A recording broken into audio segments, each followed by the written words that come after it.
오늘 우리에게 주시는 하나님의 말씀은 사도행전 24장입니다. 사도행전 24장 10절에서 21절까지 말씀, 저와 여러분 한 절씩 교독해서 받들어 읽습니다. 이는 하나님의 말씀입니다. 총독이 바울에게 말하라고 손짓하자 바울이 대답했습니다. 저는 각하께서 몇 년 동안 이 나라의 재판관이셨던 것을 알고 이제 기쁜 마음으로 제 자신을 변호하고자 합니다. 제가 예배를 드리러 예루살렘에 올라간 지 12일밖에 되지 않은 것은 각하께서 조사해 보시면 쉽게 아실 수 있습니다. 저를 고소한 사람들은 제가 성전에서 누구와 언쟁을 한다거나 회당이든 그 밖에 도시 안 어떤 곳에서도 군중을 선동하는 것을 본 일이 없습니다. 그러니 그들은 자기들이 지금 고소한 내용을 각하께 충분히 증명할 수 없는 것입니다. 그러나 제가 각하께 이것은 시인합니다. 저는 이 사람들이 이단이라고 말하는 그 도를 따라 우리 조상의 하나님을 따라 섬기며 율법과 예언서에 기록된 모든 것을 믿습니다. 또 이 사람들과 마찬가지로 하나님께 같은 소망을 두고 있으니 그것은 의인과 악인의 부활이 있을 것이라는 것입니다. 그렇기 때문에 저는 하나님과 사람 앞에서 항상 그리낄 것 없는 양심을 간직하려고 애쓰고 있습니다. 저는 제 민족에게 구제금을 전달하고 예물도 드리려고 여러 해 만에 예루살렘에 왔습니다. 이들은 제가 성전에서 정결의식을 행하고 예물을 드리는 것을 보았습니다. 그때 제 주위에는 군중도 없었고 저는 어떤 소란에도 개입되지 않았습니다. 그 자리에는 다만 아시아 지방에서 온 몇몇 유대 사람들이 있었는데 만약 저를 고소할 일이 있었다면 그들이 직접 고소 내용을 듣고 여기 각 앞에 와 있어야 할 것입니다. 그렇지 않다면 여기 있는 이 사람들이라도 제가 유대 공회 앞에 섰을 때 무슨 죄목을 발견했는지 말해야 할 것입니다. 저는 다만 이 사람들 앞에 서서 내가 오늘 여러분 앞에 재판을 받는 것은 죽은 사람의 부활에 대한 문제 때문이다 라고 한마디 외쳤을 뿐입니다. 아멘. 벌써 6월의 첫 주일이 되었습니다. 봄인가 싶더니 성큼 여름의 문턱에 들어왔습니다. 낮에는 30도 웃도는 무더운 날씨가 이어지고 있죠. 이 여름에도 여러분 온 가족들이 건강하기를 바라고 또 뜨거운 날씨보다 더욱더 더 큰 열정으로 주님도 사랑하고 믿음이 새로워지고 또 비전을 견고히 세우는 열정의 여름이 될 수 있기를 주의 이름으로 축원합니다.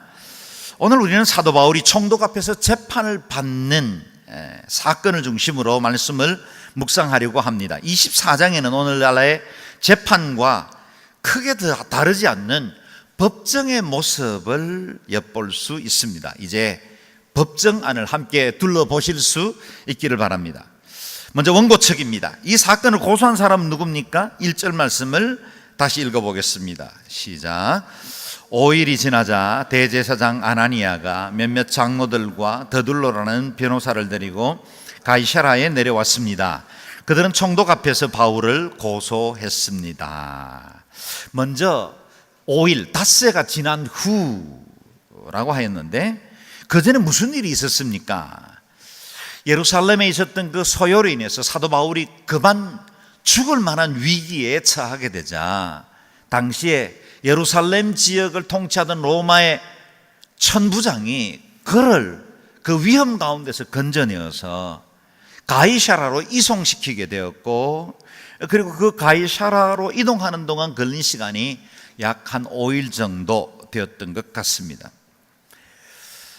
천부장이 가이사랴로 이동할 때 장면을 보면 하나님의 그 섭리가 놀랍다는 생각을 해봅니다. 왜냐하면 이송 그 길목에서 사도 바울을 암살하고 죽이려고 40여 명의 사람들이 암살단을 구속하고 만들고 사도 바울이 죽기 전까지는 마시지도 먹지도 않겠다라고 결심한 결사대가 있었다라는 겁니다.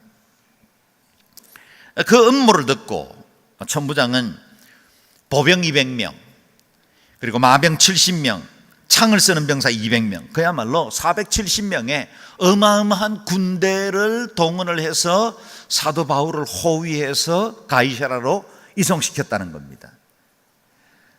여러분, 죄인이 도망갈까 봐 지키던 군인들이 아니었습니다. 죄인을 보호하기 위해서 엄청난 로마 군대에도 이만한 병력을 동원하기가 쉽지 않을 만한 강력한 군대를 동원해서 죄인을 호송하게 했다라는 겁니다. 이것을 보면 하나님의 행사가 얼마나 재미있는가 그런 생각이 듭니다. 만약 사도 바울이 바깥에 있었다면, 자유로운 몸이었다면 아마 그를 죽이려는 수많은 사람들의 암살 음모에 의해서 그는 죽임을 당할 수밖에 없었을 겁니다. 그런데 오히려 죄수의 신분이 되었습니다. 자유롭지 않습니다. 생각해보면 억울한 일입니다. 그의 여러 가지 삶에서 제약이 많습니다. 그런데 오히려 그것이 하나님이 사도 바울을 보호하는 방법으로 사용하여 주셨다는 사실입니다. 사랑 여러분, 때로는 우리가 감옥에 갇힌 것 같고 어떤 억울하고 힘든 환경을 만날 때 여러분 이 장면을 떠올리십시오. 지금 분명 내가 볼 때는 이해되지 않는 환경이에요. 그러나 하나님의 섭리의 손은 우리보다 언제나 더 완전하고 아름답다는 사실을 기억하십시오. 하나님은 그 사랑하는 자, 그 뜻대로 입은 모든 사람들에게 선을 행하시되 모든 것이 합력하여 선을 이루고야 마시는 분이 하나님이십니다. 내 안에 일어나는 크고 작은 일들, 그것이 긍정이든 부정이든 그 모든 일들은 하나님이 나를 주님의 뜻에 온전하게 보호하고 인도해 나가시는 우리의 호위부대이다, 그렇게 생각하시면 틀림없다는 것입니다. 누가 이 법정의 원고가 되었습니까? 이들은 복음을 반대하던 유대인들이었습니다. 바울에 대해 앙심을 갖고 고발하던 자들이었죠. 이 법정의 대제사장 아나니아가 유대 최고 사법부를 대표해서 몇몇 대표 장로들을 대동하고 나타났습니다. 여러분, 대제사장입니다. 하나님 앞에 정결하게 제사드려야 하고 이 세상의 일들에 대해서는 무관심하고 오로지 하나님 한 분만 바라보아야 할 그가 오히려 복음을 변증하던 이 사도 바울 한 사람을 두고 그를 모함하고 그를 어렵게 하기 위해서 그 먼 길을 걸어서 가이사랴까지 오는 이런 해프닝을 벌였습니다. 유대 최고의 사법부를 대표하는 자였기 때문에 오늘날로 말하면 대법원장입니다. 그런데 그가 스스로 판단하지 않고 스스로 옳고 그름을 결정하지 않고 오히려 이방의 왕인, 이방의 왕의 명령을 받아 총독 일을 하고 있는 사람에게 가서 옳고 그름을 분별해 달라고 요청해야 하는 신세가 되었다는 겁니다. 오늘날 교회의 여러 가지 문제를 가지고 세상 법정 앞에 가지고 가고 있는 그 형태와 뭐가 다르냐는 겁니다. 뿐만 아니라 로마 법정에서 조리 있게 자신들의 주장을 설명해 줄 더둘로라는 변호사까지 대동하였습니다. 더둘로, 과연 그는 변론에 능한 변호사였죠. 얼마나 말을 잘하는지 한번 읽어보시겠습니까? 2절에서 4절까지의 말씀을 읽어보겠습니다. 시작. 바울이 불려 나오자 더둘로가 그 사건을 벨릭스 앞에 고소해 말했습니다. 우리는 각하의 다스림 아래서 오랫동안 태평성대를 누리고 있습니다. 각하의 선견지명은 이 나라의 개혁을 가져다 주었습니다. 벨리스 각하, 저희는 언제 어디서나 이것에 대해 깊은 감사를 드리고 있습니다. 이제 더 이상 각하께 폐가 되지 않도록 간단히 말씀드리겠으니 각하께서는 관용을 베푸셔서 저희 말을 들어주시기 바랍니다. 우리가 석절을 읽었지만 아직 본문은 나오지도 않았습니다. 서론입니다.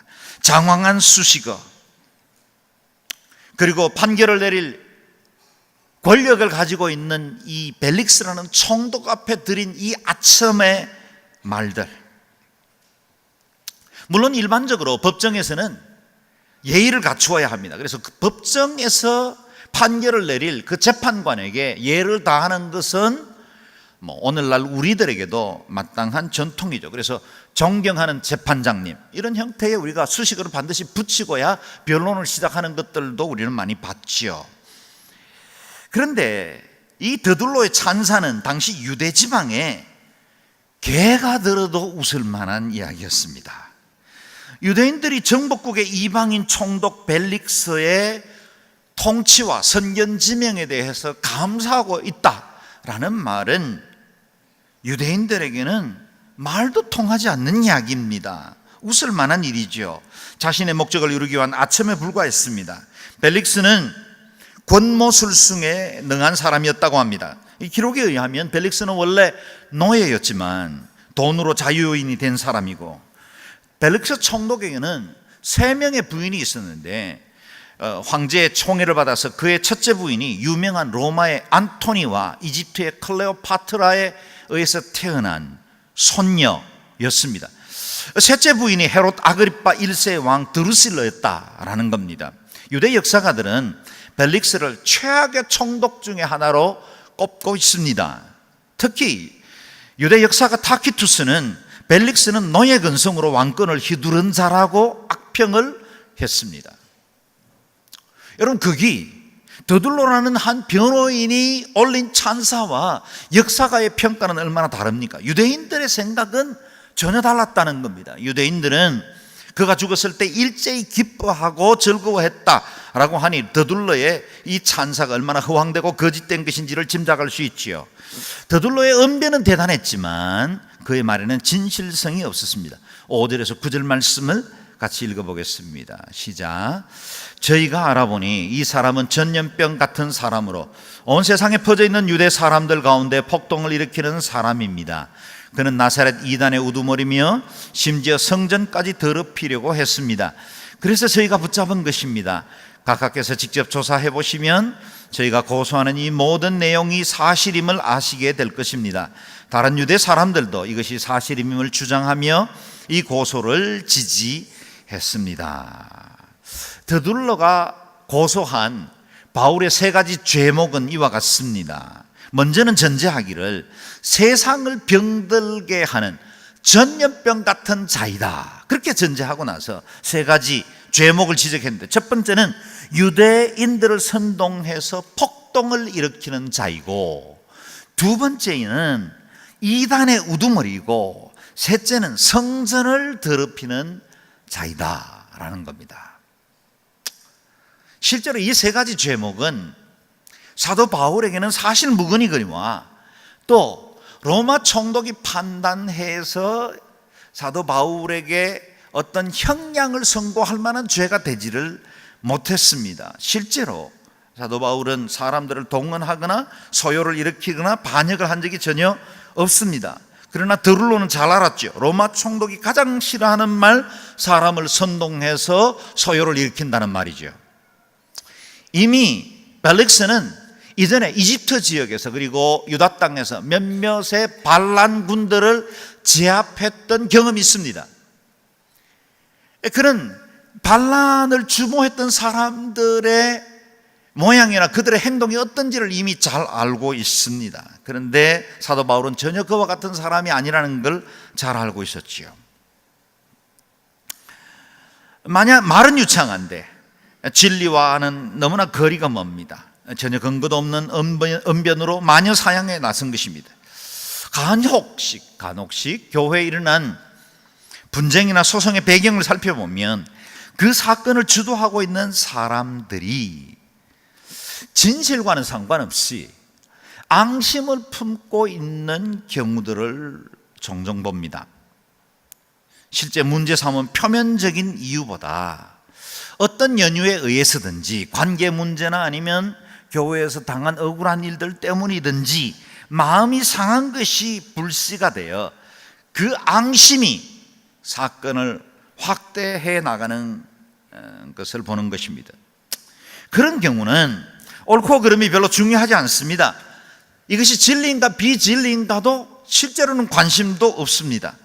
양심이 제 기능을 다하지 못하기 때문에 단지 싸움에서 이기는 것을 최고의 목적으로 삼고 투쟁을 해올 때가 많이 있습니다.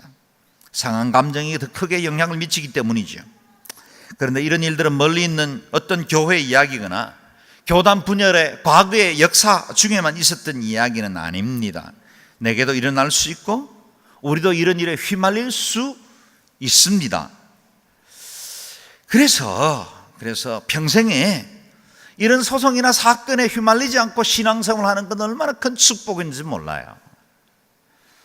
제가 여러분 감히 축복하는데 여러분 평생에 이런 일이 없기를 주의 이름으로 축복합니다. 여러분 그런 일들 겪고 나면 신앙생활이 싫어져요. 목사와 갈등이 생기면 목사가 강단에서 선포하는 말씀이 제대로 귀에 들리겠습니까?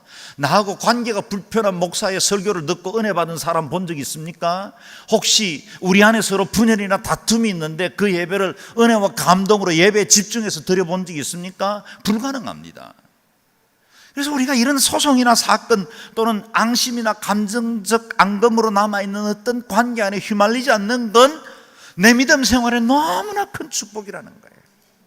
그래서 평생에 늘 성령님께 지혜를 구하고 혹 상할 만한 감정의 불씨가 시작되거든 그것 믿음으로 극복하고 선한 양심으로 범사를 헤아려서 진리 가운데 서는 것은 너무나 중요합니다.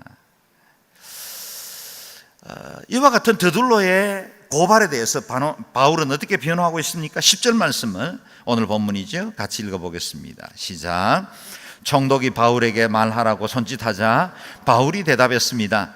저는 각하께서 몇 년 동안 이 나라의 재판관이셨던 것을 알고 이제 기쁜 마음으로 제 자신을 변호하고자 합니다. 이제 피고 측의 변론 기회가 주어진 거죠. 바울 역시 당시의 관례에 따라서 재판장에게는 기본적인 예의를 지킵니다. 그러나 거기 아첨의 말도 과장도 없습니다. 앙심을 품고 달려드는 사람들 앞에 위축되거나 두려워하는 마음도 없습니다. 분명 자신을 더 큰 어려움과 위기에 처할 수 있는 권력을 가진 자였지만 그 권력을 가진 벨릭스 앞에서도 그는 당당하게 자신의 양심에 따라 자신의 무죄를 변정합니다. 그러나 사도 바울의 이 근본적인 목적은 자신의 무죄를 입증하는 것이 아니었습니다. 복음을 나눌 수 있는 기회로 삼고 있습니다. 먼저 바울은 더둘로와 유대인들의 고소에 아무런 근거가 없다는 사실을 밝히고 있습니다. 11절에서 13절 말씀을 같이 읽겠습니다. 시작. 제가 예배를 드리러 예루살렘에 올라간 지 12일밖에 되지 않은 것을 각하께서 조사해 보시면 쉽게 아실 수 있습니다. 저를 고소한 사람들은 제가 성전에서 누구와 언쟁을 한다거나 회당이든 그 밖의 도시 안 어떤 곳에서도 군중을 선동하는 것을 본 일이 없습니다. 그러니 그들은 자기들이 지금 고소한 내용을 각하께 충분히 증명할 수 없는 것입니다. 당연하죠. 바울은 지금 종교재판을 받고 있는 것이 아니라 로마법이 지배하는 세상 법정에 서 있기 때문에 세상 법에 따라서 자신의 무죄를 변정할 수 있는 절차를 따르고 있습니다. 예루살렘에 온 사도 바울, 그는 이제 본인이 12일밖에 되지 않았다는 사실을, 객관적인 증거를 내세웁니다. 그 12일에 어떻게 사람들을 선동해서 반란을 일으킬 수 있겠습니까? 불가능한 일이지요. 뿐만 아니라 바울이 예루살렘에 온 목적을 분명히 밝힙니다. 절기를 지켜 예배드리는 일이었습니다. 복음의 중심 대신 예수 그리스도, 그것을 전하는 일이었습니다. 죽을 만한 죄를 지은 적도 없고 로마의 실정법을 어긴 적도 없었습니다. 더구나 바울의 이번 예루살렘 방문은 자기 동족, 민족에게 선한 일을 행하기 위한 것도 포함되어 있었습니다. 17절, 18절 말씀을 읽어보겠습니다. 저는 제 민족에게 구제금을 전달하고 예물도 드리려고 여러 해 만에 예루살렘을 왔습니다. 이들은 제가 성전에서 정결의식을 행하고 예물 드리는 것을 보았습니다. 그때 제 주위에는 군중도 없었고 저는 어떤 소란에도 개입되지 않았습니다. 소요를 일으키는 반사회적인 일은 개입된 적도 없거니와 도리어 가난한 예루살렘의 성도들을 위해서 구제 목적을 가지고 구제금을 가지고 왔다는 겁니다. 저는 사도 바울이 변정했던 이 변호의 말을 가지고 오늘날 한국 사회를 향해서 정말 목 놓아 말하고 싶은 말이 이것입니다. 한국교회 수많은 선행과 봉사가 있었음에도 불구하고 오늘날 한국 사회는 한국교회를 얼마나 폄하하고 복음의 가치조차 왜곡시키는지 정말 마음이 안타까울 때가 많이 있습니다. 불교이든 무속신앙이든 심지어는 이슬람에 관계된 것이든지 간에 다른 종교의 행사나 그리고 프로그램 안에 개입되는 것에 대해서는 사람들은 문제 삼지 않습니다. 그러나 기독교에 관련된 어떤 보도가 나오거나 드라마상에 그와 같은 이야기가 나오면 사람들은 벌떼같이 달려들어서 종교 편향이라는 말로 기독교를 공격하기 시작합니다. 그래서 방송하는 분들조차도 이와 같은 일에 대해서 특정한 이 기독교적 사상이나 생각들을 드러낼 수 없도록 만들어 버린다는 겁니다. 외국에 관광객으로 가서 추태를 부리는 우리 어글리 코리안들이 얼마나 많습니까? 수많은 사건들이 일어나고 있죠. 외국에 갔다가 죽임을 당하는 살인 사건들도 비일비재하다는 걸 여러분 아실 겁니다. 그러나 어떻게 해서 선교 여행으로 갔다가 이런 일들을 겪게 되면 이 일로 인해서 온 인터넷상에는 기독교를 욕하고 선교를 하지 못하도록 만드는 그와 같은 반대의 목소리들을 여러분들을 얼마나 조장을 하는지, 교회가 이 일로 단기 선교 여행이나 여름 아우리치 같은 것들이 위축되는 그런 상황들도 맞이하게 됩니다. 물론 교회나 선교 활동이 다 건강하고 바르지만은 않다는 걸 저는 인정합니다. 한국 교회 좀 더 덕스러워야 했고, 좀 더 건강하고 하나님 앞에나 사람 앞에 정말 바로 서 있어야 되는데 그러지 못함으로 인해서 지은 죄가 많다는 것도 압니다. 그러나 여러분, 한국 근대사에 교회와 선교만큼 큰 영향을 준 종교가 어디 있단 말입니까? 여러분, 우리 한국에 있는 이 4대 종교 가운데 기독교만큼 대사회적 봉사를 하고 세상에 나아가서 기꺼이 그리스도의 사랑으로 섬기는 종교가 도대체 어디 있단 말입니까? 교육과 문화, 사회, 의료, 봉사 전 영역에서 민주사회 건설에 이르기까지 큰 기여를 하고 지금도 여전히 보이지 않게 교회가 갖춘 영향력과 사회의 순기능은 이루 말할 수가 없습니다. 여러분, 봉사 이름으로 이루어지는 모든 NGO들 단체를 다 포함해도 기독교가 지금 하고 있는 이 사회 봉사의 영향력에 미치지 못합니다. 이와 같은 순기능이 있음에도 불구하고 인터넷상에는 교회 비리를 찾아내고 목회자나 또는 소수의 그리스도인들이 잘못한 것을 침소봉대해서 교회를 공격하고 복음에 대해서 편견을 갖도록 만들어버린다는 거예요. 그리고 그와 같은 공격은 유감스럽게도 성공적으로 진행되고 있다는 사실이에요. 젊은 세대들이 제대로 신앙의 가치와 복음에 대한 능력을 확인하기도 전에 교회에 대해 발을 끊어버립니다. 그리고 기독교인들에 대해서 편견을 가지고 쳐다보게 되었다는 거예요. 그리고 더욱더 유감스러운 건 교회 내에도 모호한 중립지대에 있는 많은 사람들이 교회에 부정적이고 비난할 만한 이야기들을 계속해서 반복적으로 이야기하므로 교회 안에 있는 고상하고 아름답고 영원한 생명의 가치들을 말하지 못하도록 만들어버린다는 거예요. 우리조차도 세상의 소리들에 영향을 받고 그 세상과 비슷한 소리를 할 때가 너무나 많다는 겁니다. 오늘날에도 세상의 권력이 아첨하고 진리를 곡해하는 더둘로 같은 이 야비한 사람들이 계속해서 세상 법정에는 아첨을 하면서 하나님의 복음에 대해서 반대하는 자들이 활동하고 있다는 사실을 우리가 기억해야 합니다. 그럼에도 불구하고 바울은 자신이 믿고 따르는 바를 담대하게 증언하지요. 14절에서 16절 말씀을 같이 읽겠습니다. 시작. 그러나 제가 가깝게 이것은 시인합니다. 저는 이 사람들이 이단이라고 말하는 그 도를 따라 우리 조상의 하나님을 섬기며 율법과 예언서에 기록된 모든 것을 믿습니다. 또 이 사람들과 마찬가지로 하나님께 같은 소망을 두고 있으니 그것은 의인과 악인의 부활이 있을 것이라는 것입니다. 그렇기 때문에 저는 하나님과 사람 앞에서 항상 그리낄 것 없는 양심을 간직하려고 애쓰고 있습니다. 바울은 유대인들에 의해서 고소당하고 죽음의 위협을 받는 이유가 자신이 믿고 따르는 자신의 신앙 때문이다 라는 사실을 밝히고 있습니다. 우선 바울은 자신이 믿는 하나님이 자신을 고소하고 있는 유대인들의 하나님과 다르지 않다는 사실을 말해주고 있습니다. 그리고 그들이 믿고 그동안 삶의 기준으로 삼았던 율법과 예언자들의 그 모든 책들이 자신이 믿고 있는 바와 동일하다는 사실을 말함으로 기독교가 어떤 신흥 종교가 아니고 복음의 뿌리는 곧 구약으로부터 비롯되었다는 사실을 말해주고 있지요. 같은 하나님께 소망을 두고 있습니다 라고 말하고 있습니다. 그렇다면 무엇이 다릅니까? 예언이 성취되어 이 땅에 오신 그리스도의 죽음과 부활이 다릅니다. 21절에도 이것을 반복하여 강조하고 있죠. 같이 읽어볼까요? 저는 다만 이 사람들 앞에 서서 내가 오늘 여러분 앞에 재판을 받는 것은 죽은 사람의 부활에 대한 문제 때문이다 라고 한마디 외쳤을 뿐입니다.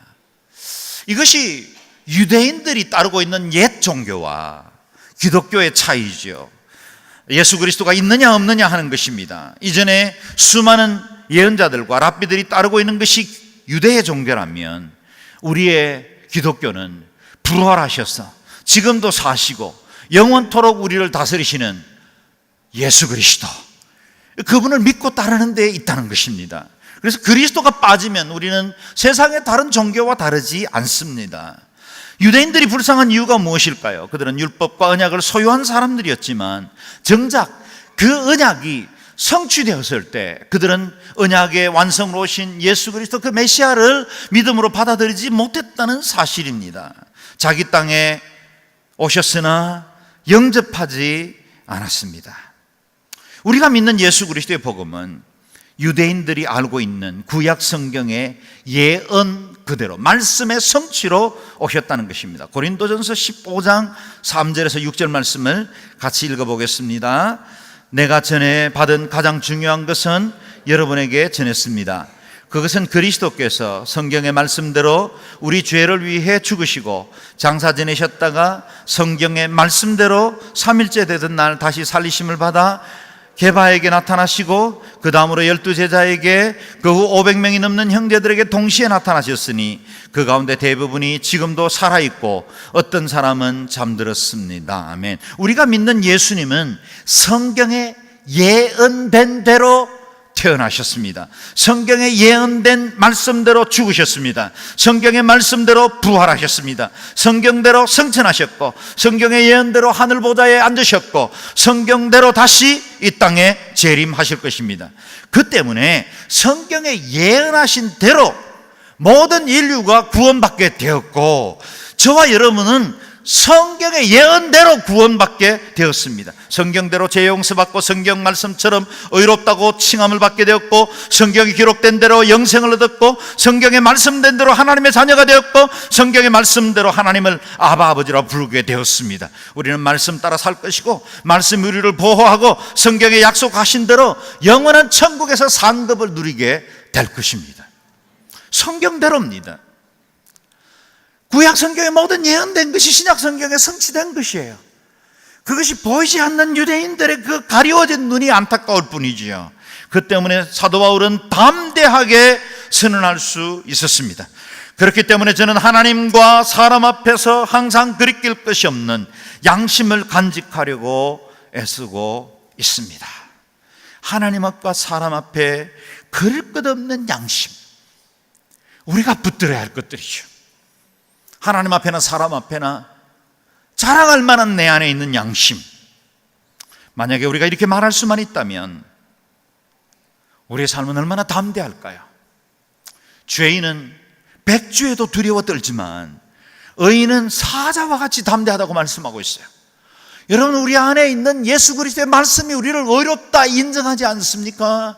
여러분, 그 명약한 말씀들이 과거에도 성취되었고 앞으로도 성취되지 않습니까? 그 말씀 때문에 우리는 담대할 수 있습니다. 세상 어떤 것 앞에도, 그래서 앙심을 가지고 우리를 넘어뜨리려고 하는 세력 앞에서도 주께서 주신 선한 양심으로 이겨낼 수 있는 것입니다. 양심이 무엇입니까? 양심, conscience, 이것은 선악을 판단하고 진리와 거짓을 분별하는 인간 내면의 특별한 기제입니다.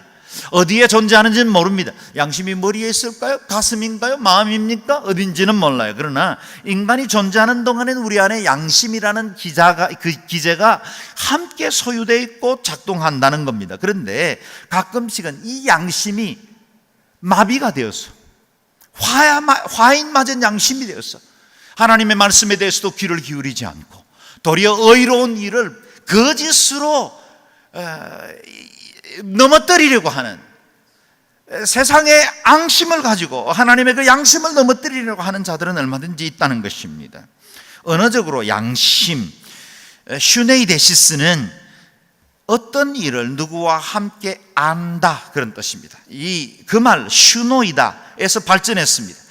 다시 말해보면 보편적으로 공유하고 있는 선의 기준이 양심이라는 겁니다. 그래서 우리는 양심을 통해서 하나님을 만납니다.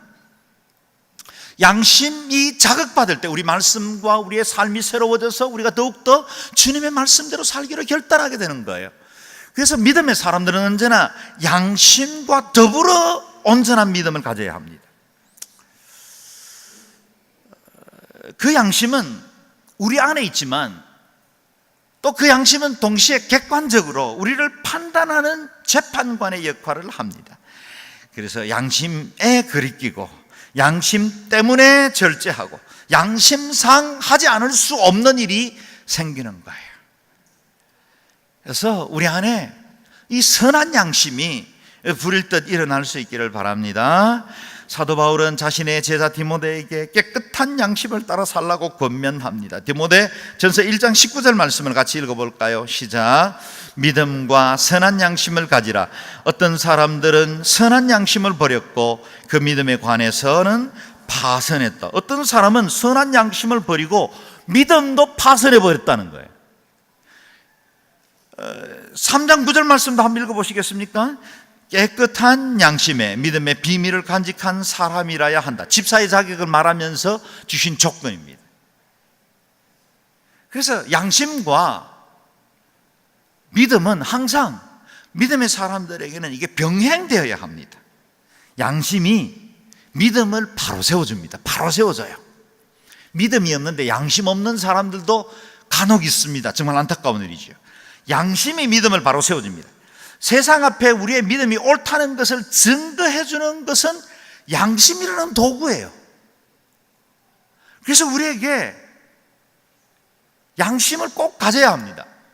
그리고 양심은 믿음으로만 순결을 유지할 수 있습니다. 여러분, 세상의 양심은 오래 가지 않습니다. 세상의 양심은 환경에 따라 변절을 합니다. 타협하기 쉬워요. 양심이 연약합니다.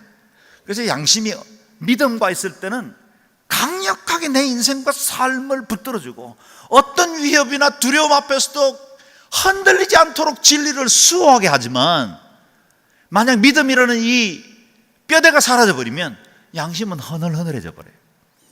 그래서 세상의 여러 가지 환경에 타협하기 쉬운 게 또 양심이기도 합니다. 그래서 고린도후서 4장 2절 말씀에 사도 바울은 오히려 우리는 진리를 나타내므로 하나님 앞에서 모든 사람의 양심에 우리 스스로를 추천합니다. 진리를 나타내는 거예요. 진리. 그 진리가 양심이라는 관계를 열어주는 도구가 되어야 한다는 거예요. 그리스도인들의 관계를 맺는 것도 양심입니다.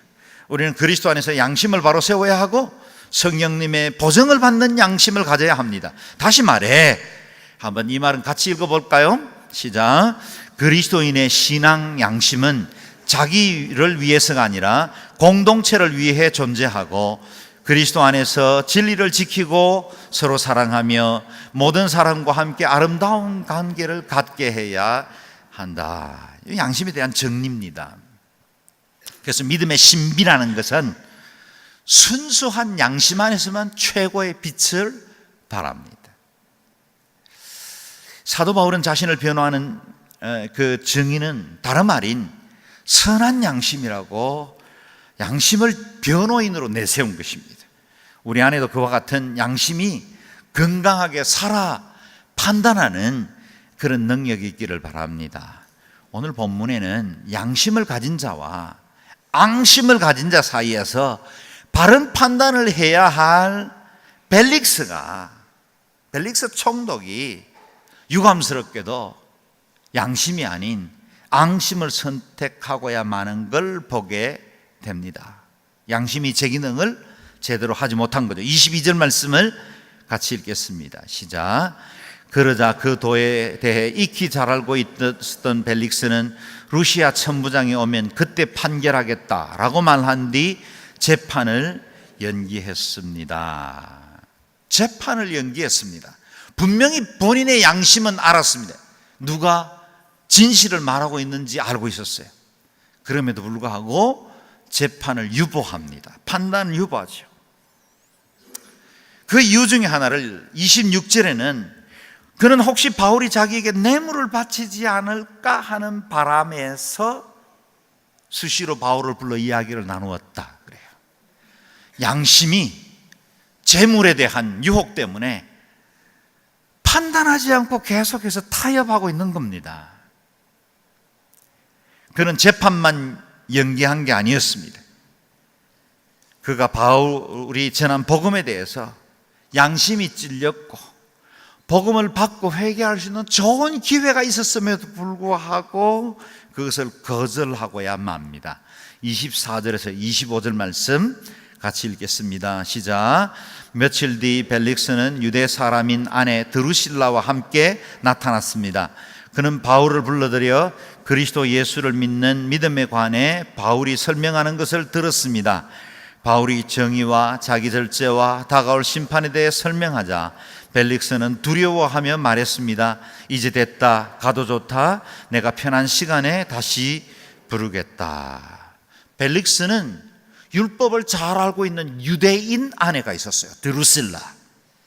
뿐만 아니라 사도 바울을 요청해서 몇 번이나 복음의 증거를 들었어요. 여러분, 뭐 그리 능하지 못한 설교인 어느 목사의 강단에서 선포되는 그런 메시지를 들은 게 아닙니다. 신약 성경 13권을 기록한 이 복음의 첫 원역사를 시작했던 사도 바울이 그 앞에 서서 직접 원역사를 전했어요. 부활하신 예수님을 목격했던 바로 그가 부활하신 주님을 증거하고 있었어요. 그가 정의에 대해서, 의에 대해서, 심판에 대해서 말할 때 성령님이 그 가운데 역사했어요. 벨릭스의 마음이 흔들렸어요. 심판에 대해서는 두려웠어요. 그리고 그 양심이 자극을 받았어요. 그런데 그 양심이 행동으로 옮겨지지 않았어요. 이게 오늘날 예수 믿는 주변의 가족들이나 친척들 그리고 친구들이 수많은 복음을 전하고 있음에도 받아들이지 않는 사람들의 태도와 비슷한 것 아닌가 이런 생각을 해봅니다. 뭔가 찔려요. 사람들은 저마다 절대자에 대해서 목말라 합니다. 내 주먹을 믿으라고 말하는 사람들조차도 그들의 심령 깊은 곳에 있는 절대자에 대한 그리움이 담겨 있어요. 그것이 없는 자는 이 세상에 존재하지 않습니다. 그럼에도 불구하고 사람들은 자신의 양심, 그 흔들리는 그 복음에 반응하려는 마음들을 오히려 거절하고 복음의 기회를 놓치고야 맙니다. 뿐만 아니라 이 총독 벨릭스는 자신의 총독일을 다 마칠 때까지 사도 바울을 감옥에 넣은 채로 돌아보지 않고 자기는 총독을 마치고 돌아가 버렸어요. 복음의 기회를 놓친 겁니다. 복음의 기회는 아무에게나 오지 않습니다. 보라, 지금은 은혜 받을 만한 때요. 보라, 지금은 구원의 날이로다. 구원이 임했을 때, 말씀이 주어질 때 믿음으로 반응해야 합니다. 사랑하는 여러분, 우리 양심에 대해서 말씀하시는 주의 음성을 들었을 때 내가 옷을 찢는 게 아니라 가슴을 찢고 하나님 앞에 그동안 마비되었던 내 양심, 적당히 타협하던 내 믿음, 그리고 하나님 앞에 적당한 선에서 만족하던 이 내 안에 있는 이 부족한 믿음, 그것에서 가슴을 치고 하나님 앞에 돌아와서 그 양심으로 내 삶을 깨우고 성령님의 능력을 따라 이 세대에 주의 빛을 드러내는 자로 살기로 결단해야 하는 것입니다. 저는 오늘 선한 양심으로 회복되기를 원하는 마음으로 여러분에게 기도로 초대합니다. 여러분, 기도하실 때 이 시간에 같이 통성으로 기도하겠습니다. 주님, 내 심령을 새롭게 해 주옵소서. 내가 그리스도 안에 있는 그 선한 양심, 나를 구원으로 초대해 주셨던 그 양심 다시 불일 듯 일어나게 해 주셔서 온전한 믿음으로 서게 하여 주시옵소서. 더욱더 하나님 사랑하게 하여 주옵소서. 하나님 한 분 온전케 섬길 뿐만 아니라 말씀에 늘 깨어있게 해주시고 죄에 대해서는 단호하게 미워하고 거절하게 해주시고 하나님의 사랑 안에 살게 하여 주옵소서. 우리 자신의 가슴 위에 손을 얹고 이 시간에 통성으로 같이 기도하겠습니다.